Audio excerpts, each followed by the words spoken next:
Hello, and welcome back to Recharging the Human Battery here on AM 950 Radio. Dr. Sinacropi is out today, so you've got me, Mandi Dickey, nurse practitioner, in today, and I'm going back to my old standby when I'm here by myself. I'm doing the ABCs of concussion again. We haven't done this in a while, so I gotta catch us up to speed a little bit. So the last episode we did of this was letter L, so today is letter M. And all of the topics today that we talk about will be M words related to concussion. And again, if you haven't listened to this series previously, why am I doing this? It's because concussion is such a popular thing to have happen to somebody. Numbers that I heard last year when I went to a conference, last year being 2025, was that approximately half of all people walking around have had a concussion at some point. So it's a huge number of people that are affected by concussion. And we don't always go in to get diagnosed with a concussion because sometimes we don't think there's anything that we can do. So if we saw stars, we got our bell rung, we just think, that's what it was and it'll go away. But it doesn't always go away. So that's why I've been doing this series on the ABCs of concussion, taking one letter at a time and talking about the words that can be related to concussion. So if you've had concussions and you have these symptoms that are lasting and you don't know what they are, maybe this explains why you have those symptoms. If you didn't get diagnosed with a concussion and you have these symptoms, maybe look back and say, before these symptoms started, was there anything that might have qualified as a concussion? And again, so what is a concussion? When you hit your head or don't hit your head, it's just it can be the momentum of movement in your brain inside of your skull, and you don't have to lose consciousness. It can happen with sports. The number one reason is falls, and here we are in the middle of fall season in Minnesota. It's not the season of fall, it's not autumn, it's winter, but it's time when people fall and slip. It's icy outside today, so if you didn't walk like a penguin, it's a good chance you might have slipped today. And those slips and falls lead to concussions, whether or not we get diagnosed with them. And we know now that greater than 30% of patients continue to have symptoms well beyond a year after they sustain an injury. So any of these symptoms that I talk about could be related to that old concussion that you thought was really not a big deal, except for the fact that now you have these symptoms. So as we go through today, again, lots of different topics that we'll cover on that letter M, the first one being migraines. So I'll get into that one a little bit before we go into the break, kind of give you a little teaser on that one. I will apologize for the congestion in my voice today because I'm having a little bit of an allergic reaction to something, a new substance we used in our home, and it didn't sit very well with my respiratory system. So I don't have the crud that's been going around, but I do have the allergy response. So if I sound a little different today, that would be why. So again, first letter in our ABCs of concussion for today is migraine. And migraine is probably one of the most common reasons people come in to get medical attention after a head injury. Headache in general is kind of the big symptom that brings people in. So not necessarily migraine, but a lot of people fall on that term of migraine because it is a very severe headache that you can get. And many people see severe headache and migraine as the same thing. And they're not necessarily always the same thing. So we have talked about headache on the show before with the letter H, I believe, but I'll bring it back again just because it deserves talking about again because it is so common. So migraine is just one type of headache that can occur after a concussion. And people with a history of migraines prior to their concussion tend to have a little bit more of a prolonged recovery. So we tend to consider that one of the risk factors for prolonged recovery with that. They might have worsening or improvement in their migraine headaches following concussion. Mine went away, but some people get worse with it. And the characteristics of that migraine can change after a head injury as well. So we'll get into more of those details on the other side of the break.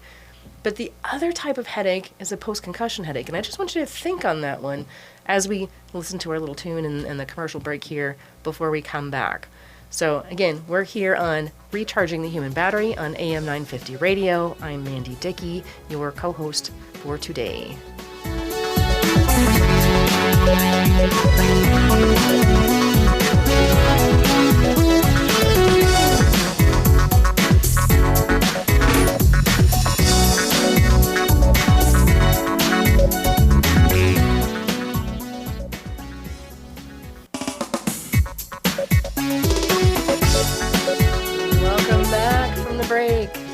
again on Recharging the Human Battery on AM 950 radio.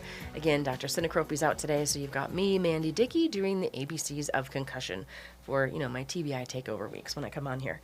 So, talking about the letter M today. So we started talking about migraine before we went to the break, and I was talking about how sometimes people will have worsening of their symptoms with their migraines, and sometimes they get better. So me, for example, I've had migraines since I was a teenager. It's a family trait. Gotta love that. But I actually haven't had a migraine since I had my head injury. I've had a different kind of headache, but it doesn't feel at all like the migraines that I had before.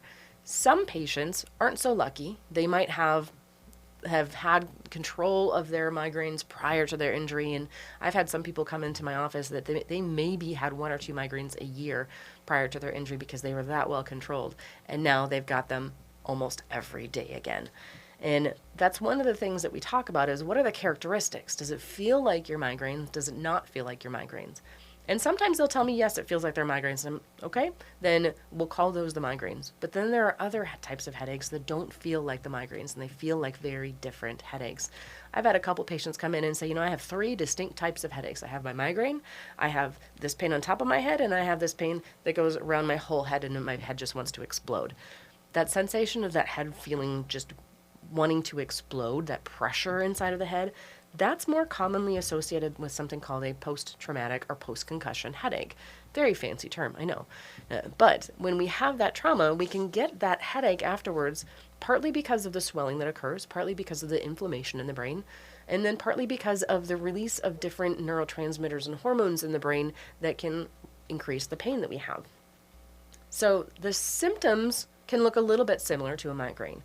So you have the headache, you can have light sensitivity, sound sensitivity, nausea, and vomiting.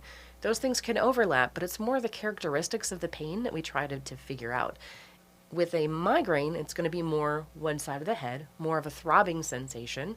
With a post-concussion headache, like I mentioned, it's more of that pressure sensation all around the head, or it could be the front and the back of the head, or right behind the eyes. It's a little bit kind of nitpicky, but it's the characteristics that really set them apart. And then when you try to treat them, if you try an abortive treatment for migraine and it works, it's probably a migraine. If you try that abortive treatment for migraine and it doesn't work, it probably wasn't a migraine. So that kind of helps figure out what kind of headache we're dealing with as well. There was one study that I looked at as I was pulling my notes together for this show that identified that 35% of patients with a TBI continued to have chronic headaches even 5 years after their injury. So that's kind of about as far out as they look to see what's happening with these now chronic headaches after the injury. And we consider something chronic if it's been present for more than 6 months.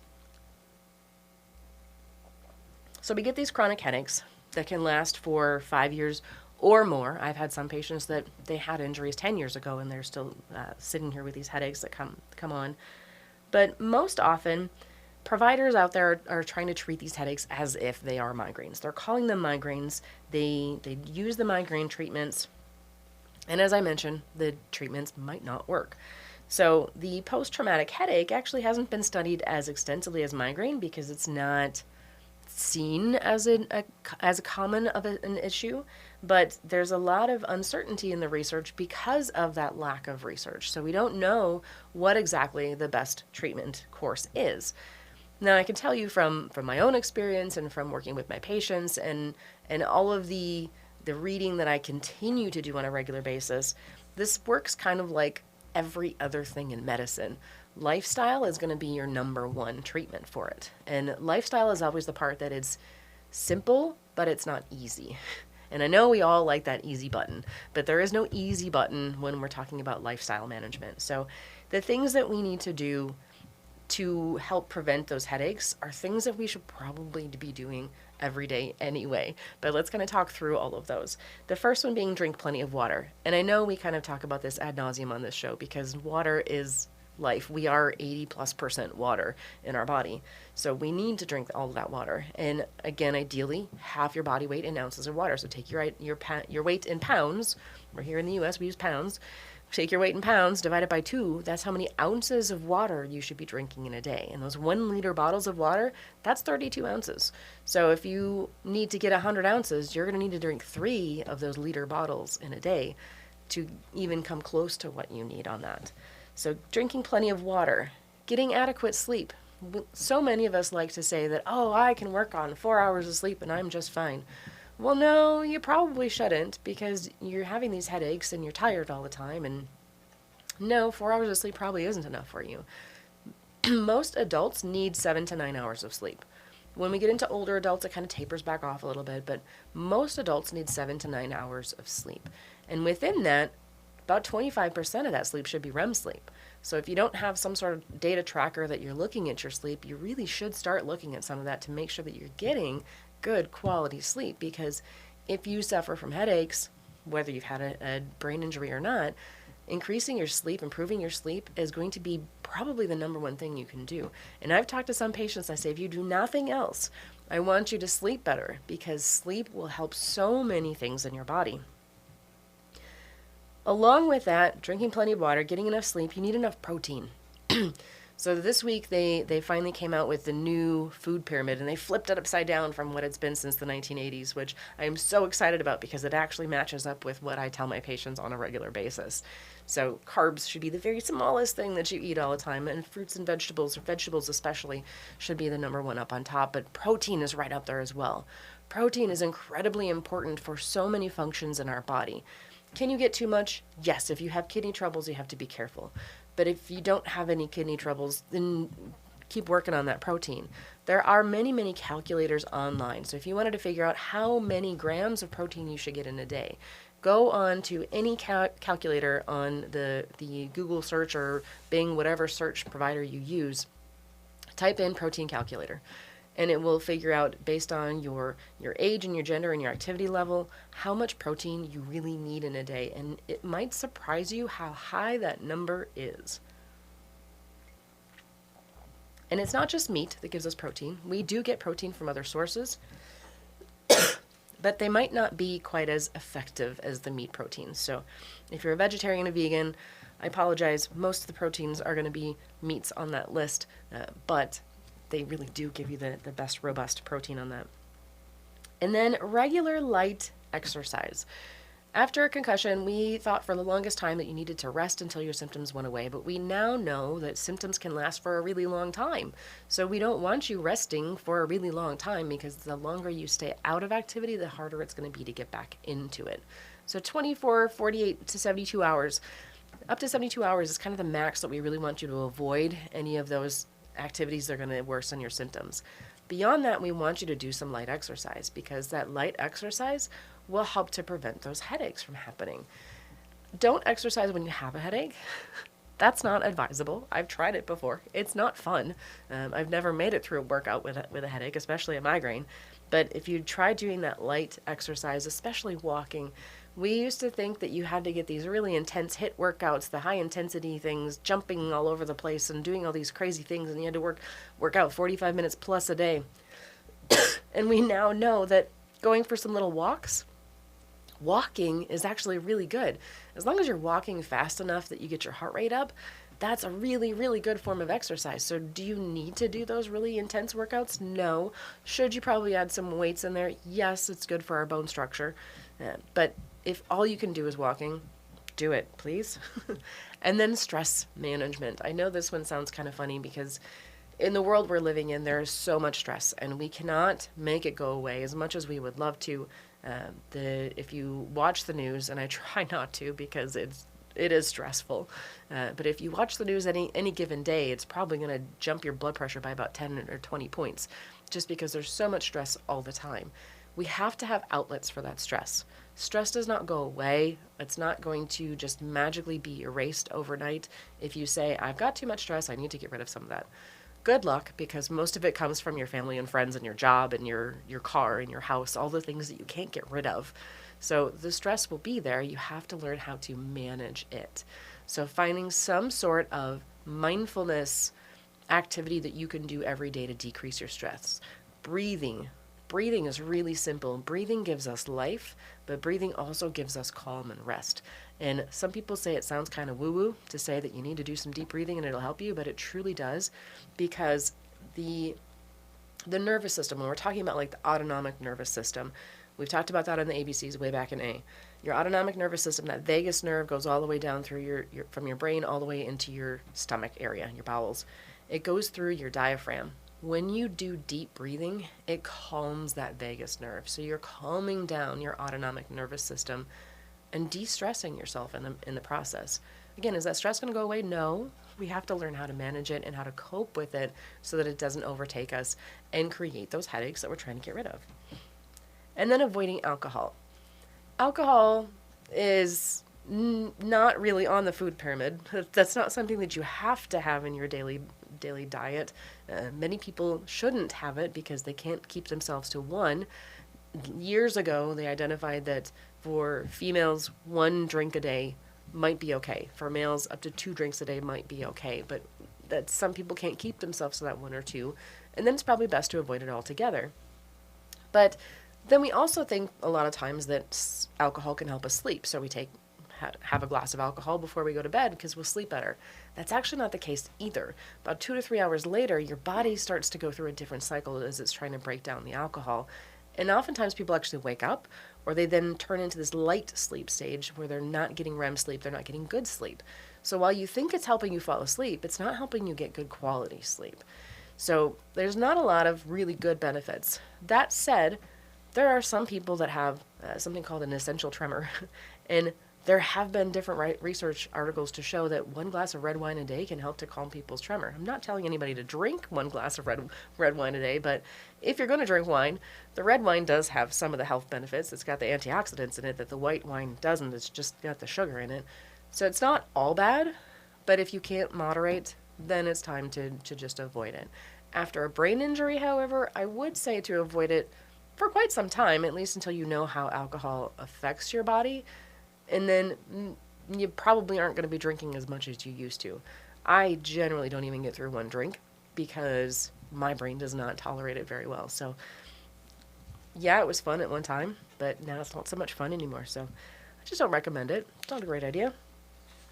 And then there are some supplements. So when I meet with people talking about headaches and migraines, when they come through my concussion clinic, the first thing we talk about are non-prescription type of treatments. And I like that because most of those things don't come with as many side effects. Is there the FDA clearance with it? No. You can find some that their labs are FDA cleared and they're cleaner than others, and it's best to do your research and make sure you find a good supplement on that. And there are several really, really good supplement companies out there. But there are some supplements that have been beneficial, proven beneficial in research time and time again, that they can help to decrease headaches. Some of those are the B vitamins. So vitamin B2, especially riboflavin, that one, oftentimes providers will check a level, and if we come back with a low B2 level, we will recommend a supplement. And sometimes we won't check a level, and we'll say, you can try this supplement because it's a B vitamin, they're water soluble, you will pee out the extra, you'll just have some bright yellow pee, and it's really not going to be that detrimental to you if you try to take it without having a lab checked. So sometimes people will do it that way, but riboflavin B2 can be very beneficial. Some people find great benefit just from adding the vitamin B2. Vitamin D is another one that's really, really common. Vitamin D, our only natural source is sunlight. So vitamin D, unlike the B vitamins, vitamin D is a fat-soluble vitamin, which means you have to have a fat at the time that you take it in order to absorb it, which is why they come in those little capsules with the oil, because you're getting that fat while you're getting the vitamin D. That said, we have a lot of foods that are supplemented with vitamin D that you're really not going to absorb them from, like orange juice. Orange juice is vitamin C. It's not a fat-based drink whatsoever, so adding vitamin D to it, it's more of a marketing gimmick than anything else. You're not going to get the vitamin D. But adding that vitamin D supplement in the form of that capsule, at bedtime especially, it helps to regulate your circadian rhythm. It can help to decrease those headaches. The other one that's kind of right up there, so my top 2 that I typically recommend is vitamin D and magnesium. Lots of different forms of magnesium.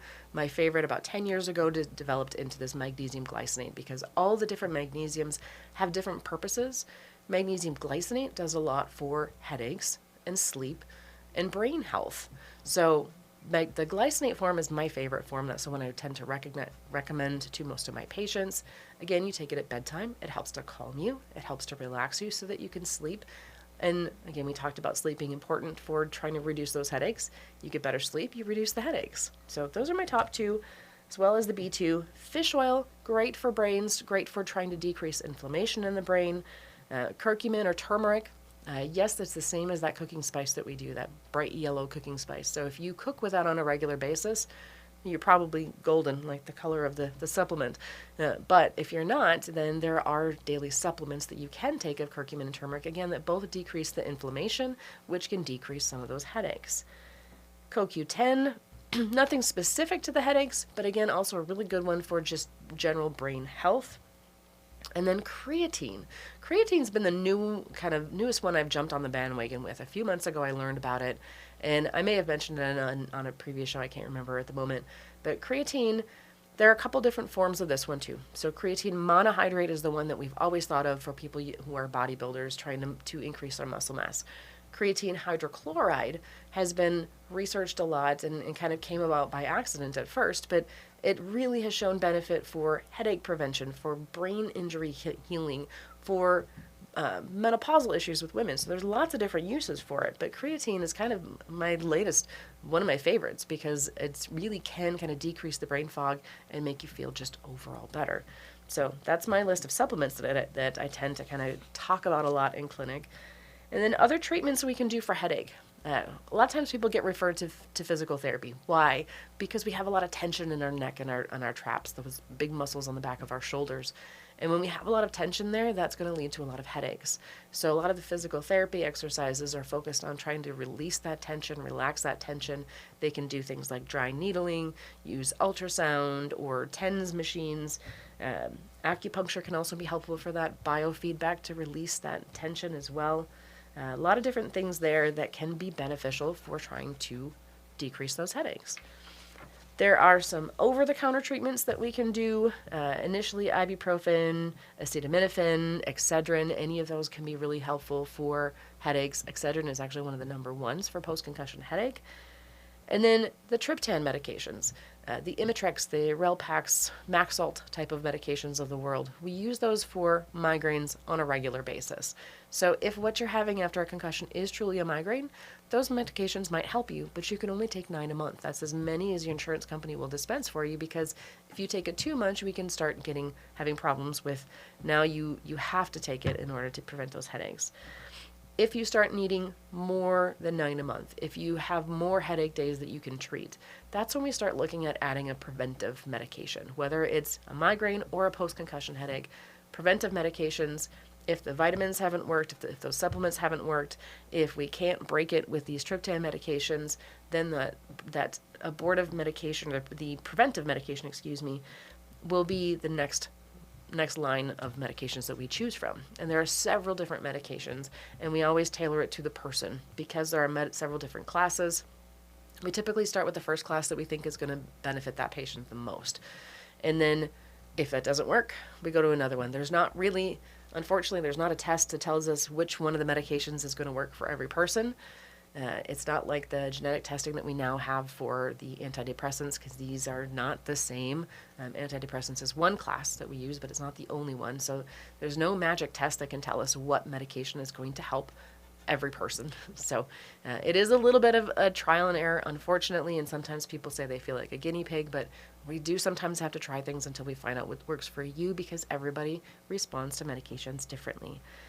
And then Botox injections would be kind of our last string. So if we have tried everything else and we still can't get control of those headaches, post-concussive or migraine, Botox can be helpful to relax the tension in the head, the face, the neck, so that we can try to decrease some of those headaches. So a lot to cover on the migraine topic, but we'll be done for that one for right now, because again, I'm pretty sure I talked about some of that in previous shows, but it's always a good reminder. The next term that I want to talk about is memory. And memory is probably the next biggest common concern that patients have when they come into the clinic to see me after a concussion. The short-term memory loss being the biggest concern that they have. Usually that short-term is affected more often than long-term, but sometimes people can have long-term effects as well. What does this short-term memory look like? So if somebody has short-term memory loss after a brain injury, it can be forgetting important details in a conversation. It can be forgetting where you left things. I know I set my keys down somewhere, but where are they? That's an overlap that we see with memory loss for lots of different reasons, but just forgetting where you put something. Feeling unsure of what you did earlier today or yesterday or last week when somebody asked you, hey, what'd you do today? Or what'd you do yesterday? My youngest teenager at home, I'll ask him what he did today. I don't know, stuff. It's not that I don't know stuff thing. It's you genuinely cannot remember what you did this morning or yesterday or last week. I don't remember what I ate. I don't remember what I did. I don't remember who I talked to. Sometimes you tell people the same story over and over because you don't remember that you've told them that story already. So it can lead to that repetition of things. You can lose track of time. You can forget what day it is. So even if you wake up in the morning, you know you have a physical therapy and an occupational therapy appointment today. You get up, you shower, you have breakfast, and you can forget that you have those appointments today because you forgot already what day it was and that you have those appointments. Even though you know you had them, you got your reminders, and you still forget. It happens. Being unable to retrace a route that you took earlier in the week. So maybe you're going to your physical therapy and you have to go to your physical therapy again. You've been there once already this week, but you still can't remember it, so you still have to pull it up on the map so that you can get to where you're going. Forgetting all or part of a movie that you watched or a story that you read. Very common one. In my household, it's kind of turned into a little bit of a running joke because I don't even remember that we watched certain movies after my head injury. And my kids and my husband are both, yeah, we watched this as a family, but I don't remember it. So that's a very common thing to have happen as well.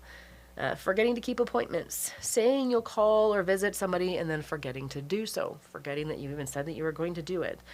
Forgetting to pick people up at certain times, and that can be maybe your kids from school or your parents from the airport. Just you forget because you don't remember that you're supposed to do those things. And then sometimes it can actually be just forgetting those procedural activities, forgetting those things that you're doing on a regular basis. How to wash the dishes, how to cook something. It might be a recipe that you have cooked a million times and you don't even need to look at the recipe for it anymore. But you stand there and you look at your ingredients and you can't remember what you're doing. And you can't remember what you need to do next. So any of those can show up with that short-term memory loss after a brain injury. Long-term memory loss. This can look like you might recognize somebody but not remember their name. Maybe you'll remember it later but not remember that name. Or other things that you just can't remember, like places you worked with, people you worked with, things like that. And then there's another thing called post-traumatic amnesia. So this is a period of time where an individual can't recall events that are happening or they can't form new memories. So after an injury, one of the questions we ask when we have somebody in for a concussion evaluation is, did you have any loss of memory from before or after the event? That loss of memory beforehand is called retrograde. Loss afterward is antegrade. I think I might be missing those two up right at the moment. But when we have that loss of memory, it becomes difficult to form those new memories. So you have things happen, and maybe you can remember what you did the week before the accident, but now as days go by, you can't remember what you're doing from day to day because you cannot form those new memories. So what do we do for management of memory things? Again, number one here is sleep. We talked about it with headaches. We're going to talk about it with memory as well because sleep is very important. Again, I think I've talked about this before, but if you've seen the movie Inside Out, at night when they pull that lever and they file all those marbles from the day, you've got your short term, your long term, and the ones that get discarded because they're deemed not important. That's really kind of what happens in our brain in a very simplistic version of that. And when you're not getting good sleep, especially when you're not getting into the REM sleep, you're not formulating those long-term memories. Things need to get filed in order for them to stay. So if you're not sleeping well, you're not sleeping enough, you're not going to turn all of those little short-term things that you had from memory from today into long-term memories. So you need the sleep so that your memory can actually work better. Emotional support. If you are stressed, and we just talked about stress, right? Stress happens to everyone. If you're stressed and you're not coping with it, you're not getting the support that you need, that will cause more issues with your memory. And then having more issues with your memory will cause more issues with stress. So we get in this downward spiral. So it's really important to try to stop that spiral and get the emotional support so that you're not feeling quite as stressed, and you can stop and you can think clearer and you can remember things better. So along that line, again, is the stress management. There are some little tips and tricks for trying to retrain your brain. So there are two main ways that our brain heals. One, by either those cells picking back up their job that they had before, or two, by compensation. We learn to do things differently so that we can do the same things we did before, but we do them in a different way. So sometimes it now requires you to take notes. I was never a note kind of person before my injury. I could remember everything. I was one of those really annoying people that I remembered things really, really well. And I didn't have to write things down to remember them. And now, if I don't write them down, they don't happen because I don't remember them. So I take notes on everything now. So writing things down is that first little trick to try to help retrain your brain. And write down even the simple things. So if you're making lists, and lists are great. I always used to love being a list person when I was cleaning. So when I did my to-do list for the week or the day or whatever I had to do, I loved that list because I could check things off and I felt so satisfied by completing things on that list. And now that list looks a little bit different because sometimes you have to be a little bit more explicit in that list. You might need to break down the steps of something that you need to do. So rather than just put laundry on your list, you might need to put wash the laundry, dry the laundry, fold the laundry, put it away, put the basket back down in the laundry room. You might have to put down the steps until that becomes your natural norm again, because somewhere in there you might forget some of those steps. Just had a conversation with somebody yesterday, just trying to help him remember the things that he was doing at work, because he's back to work after an injury, but wasn't always remembering every step. So we talked about writing down those things that he does on a regular basis to make sure that he doesn't miss anything, and just kind of scanning through that list again, double checking that he's done everything that he needs to do. So really great tip on that one. Set reminders. We all have phones in our pockets these days, and they all have calendars on them, and they all have reminders on those calendars. So when you put an activity on your calendar, I highly recommend putting an alarm on it. Shortly after my injury, when I was going to all my physical therapy, occupational therapy, at first I would put the event on the calendar, and I would forget that I needed to put an alarm. But it didn't set the alarm automatically, and I would miss appointments or almost miss appointments because I'd look at my calendar at the last minute and be like, oh shoot, I got to get there now, and I might get there a few minutes late. But if you set that reminder alarm on there, you can set it for whatever time frame that you need to. If you have a half-hour drive, set it for at least a half an hour before the event so that you don't miss it. But you can set those reminders so that you don't miss those events. And maybe that's not something you needed to do before, but maybe it's something you need to do now. And then break up those complex tasks like I mentioned. So step by step, take breaks before you need them. And that was one thing that my OT and PT kept telling me for the longest time, was to take breaks before I needed them, because if I didn't, then I needed a longer break, or I would hit my wall and I couldn't do anything more that day whatsoever. So if you take breaks before you need them, that actually gives you longer time that you can go without having a little bit more worse consequence on that one. And then don't try to do too many things at the same time. Again, I was talking about this with someone yesterday as well. And I half joke, that I couldn't multitask after my injury because tasking was difficult in itself, just doing one task. So if you have to do multiple things, you're not going to multitask as well. Research has shown us time and time again that when people try to multitask, we're actually not as efficient as if we were doing one task at a time and giving our true focus to that one task. And yet many of us still try to say, well, I'm really good at multitasking. Maybe not, but after a brain injury, you're probably definitely not good at it. So instead, try to do one thing at a time. And that was really, it was and is still difficult for me because I really like to try to multitask. But I have learned too that, especially if my kids come up and they try to talk to me, if I'm doing anything else, I'm not going to remember that conversation as well. And if I stop and I look at them and I give them my full attention, multiple things are happening there, multiple things. I was going to say two, but it's probably more than two. One, you're showing that child respect. You're showing them that their time is valuable, and you want to pay attention to them. Two, you are taking your ability to get distracted away. So you're looking at them, you're listening to them. The chance of you remembering that conversation goes up because you're looking and you're paying attention to them. And then it just kind of, again, sets that pattern for them. If they see you constantly, continually doing something else and not paying attention to them, they're probably going to kind of mimic that activity as well. So you're setting that guideline that this is the expectation, is that you pay attention to somebody. So lots of really good things that can be happening just because you have to do that now. And then finding workarounds to do things successfully. So any kind of little trick or tip or note that you can leave yourself, or reminder that you can leave yourself, or something that helps you be more successful in that activity, the better you're going to be, and the less you're going to forget things. So that leads into the next M letter, which is mood. And mood is very closely correlated with our headaches, with the migraines, and with our memory. Because if our memory is not great and we're having a lot of migraines, our mood is going to be affected as well. It's very, very common to have mood changes and emotional dysregulation after a brain injury. It can range from mild to severe. It can persist for weeks or months or longer. And some of those common mood changes that we see include just irritability, for one. So just being a bit more irritable, or more than a bit more irritable. Having anxiety. Maybe you didn't even have anxiety before and now you do.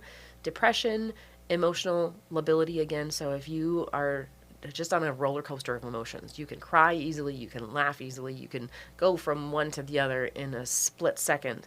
That emotional lability also very common after a brain injury.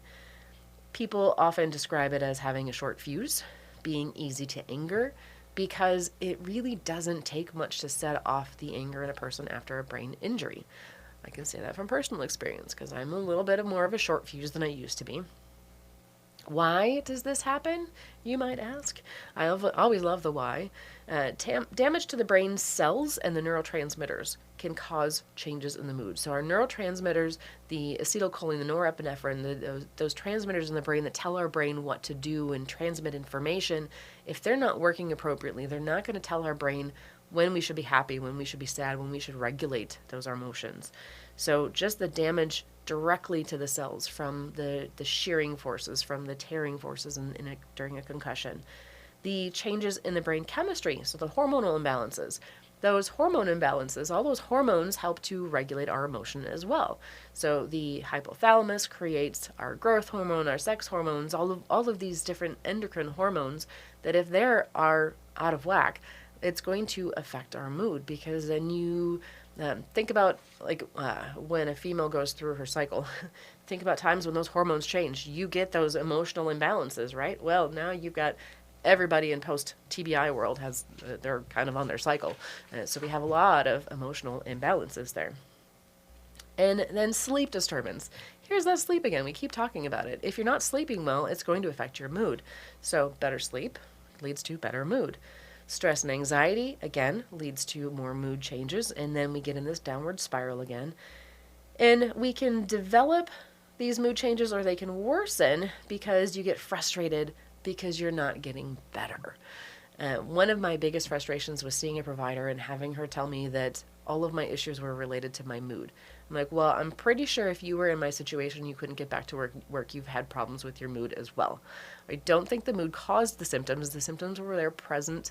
They were present before the mood disturbance, but it was frustrating because I wasn't getting back to work and I wasn't getting better. So guess what? When I got back to work, a lot of those things went away because it was frustration from the situation. So we have to be careful not to jump on that bandwagon and say, well, it's all mood related, because it's not all mood related. Do people with concussions, head injuries, have a higher incidence of having mood changes? Yes. Do they have a higher incidence of anxiety and depression? Yes. But do anxiety and depression cause all of their symptoms? No. It can make them more unbearable, and it can make them more difficult to deal with. And then again, we get in this downward spiral. How do we manage mood? Rest, cognitive behavioral therapy, medications like antidepressants and anxiety medications do play a role, support groups, lifestyle modification, we talked about all those things already, stress reduction. and giving yourself grace. That's kind of the biggest one on that one. Give yourself some grace because you are healing and you will be continually healing after this. So don't get down on yourself when you do get frustrated, because frustrations will come. You have to learn how to cope with it, how to work around it, and how to get through that frustration rather than letting it control you. We will talk more a little bit after the break to go through a couple more M letters. But here we are on Recharging the Human Battery at AM 950 Radio.